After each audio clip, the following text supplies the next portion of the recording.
കുപ്രസിദ്ധ മോഷ്ടാവ് വഴിക്കടവ് പൂവത്തിപ്പൊയിൽ സ്വദേശി വാക്കീൽ അക്ബറിനെ പ്രത്യേക അന്വേഷണ സംഘം പിടികൂടി. കാളികാവ് അമ്പലക്കുന്നിലുള്ള വീട് കുത്തിപ്പൊളിച്ച് അകത്തുകയറി സ്വർണവും സ്വർണ്ണാഭരണങ്ങളും മോഷ്ടിച്ച കേസിലാണ് പ്രതിയെ കാളികാവ് പോലീസ് ഇൻസ്പെക്ടർ ഷാജിമോന്റെ നേതൃത്വത്തിലുള്ള പ്രത്യേക അന്വേഷണ സംഘം അറസ്റ്റ് ചെയ്തത്. കഴിഞ്ഞ ഒക്ടോബർ 23 രാത്രിയാണ് കേസിനാസ്പദമായ സംഭവം നടന്നത്. കാളികാവ് അമ്പലക്കുന്ന് സ്വദേശിനി പന്നിക്കോടൻ ഷിഫ്നയുടെ തറവാട് വീടിന്റെ മുൻവശം വാതിൽ കുത്തിപ്പൊളിച്ച് അകത്തു കയറിയ പ്രതി അലമാരയിൽ സൂക്ഷിച്ചിരുന്ന 2.25 പവന്റെ സ്വർണ്ണാഭരണങ്ങളും 47,000 രൂപയും കവർച്ച ചെയ്തിരുന്നു. ഷിഫ്നയുടെ പിതാവിന് സുഖമില്ലാത്തതിനാൽ കുടുംബം കോഴിക്കോട് മെഡിക്കൽ കോളേജിലായിരുന്നു.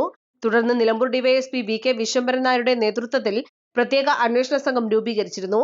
സംഭവശേഷം ഒളിവിൽ പോയ പ്രതി അട്ടപ്പാടി മലയോര മേഖലയിൽ ഒളിവിൽ താമസിച്ചു വരുന്നുണ്ടെന്ന പോലീസിന് രഹസ്യ വിവരം ലഭിച്ചതിന്റെ അടിസ്ഥാനത്തിൽ ആഴ്ചകളോളം പ്രത്യേക അന്വേഷണ സംഘം ഇവിടെ നിരീക്ഷണം നടത്തി വരികയായിരുന്നു. തോട്ടം തൊഴിലാളി എന്ന വ്യാജേന ഒളിവിൽ താമസിച്ചു വരികയായിരുന്ന പ്രതി പോലീസിനെ കണ്ട് കാട്ടിലേക്ക് ഓടി രക്ഷപ്പെടാൻ ശ്രമിച്ചെങ്കിലും പോലീസ് പിന്തുടർന്ന് പിടികൂടുകയായിരുന്നു. മോഷണ മുതലുകൾ വിറ്റ് ഗോവയിലും മറ്റും ആഡംബര ജീവിതം നയിക്കുന്ന പ്രതി കഴിഞ്ഞ തവണ നേപ്പാളിൽ വരെ കൂട്ടുപ്രതികളോടൊപ്പം ഉല്ലാസയാത്ര നടത്തിയിരുന്നു. നിരവധി മോഷണ കേസുകളിൽ പ്രതിയായ അക്ബർ കഴിഞ്ഞ ജൂലൈയിലാണ് ജയിൽ മോചിതനായത്. പ്രതിയെ സംഭവസ്ഥലത്തെത്തിച്ച് തെളിവെടുപ്പ് നടത്തി. SI-മാരായ Abdul Razak T, Anwar Sadath, SCPO Clint Jacob, പ്രത്യേക അന്വേഷണ സംഘത്തിലെ Sunil Mampad, Nibin Das T, Jio Jacob, Sabir Ali, P Sajeesh, Sajesh CK, Krishnadas എന്നിവരടങ്ങിയ സംഘമാണ് പ്രതിയെ പിടികൂടിയത്.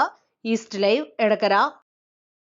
വെഡിംഗ് ആഭരണങ്ങൾ, ലൈറ്റ് വെയ്റ്റ് ഡെയിലി വെയർ ആഭരണങ്ങൾ, ഡയമണ്ട് ആഭരണങ്ങൾ എന്നിവ ഏറ്റവും കുറഞ്ഞ പണിക്കൂലിയിൽ നിങ്ങൾക്ക് സ്വന്തമാക്കാം. Haya gold and diamonds, Bandur and Elankur.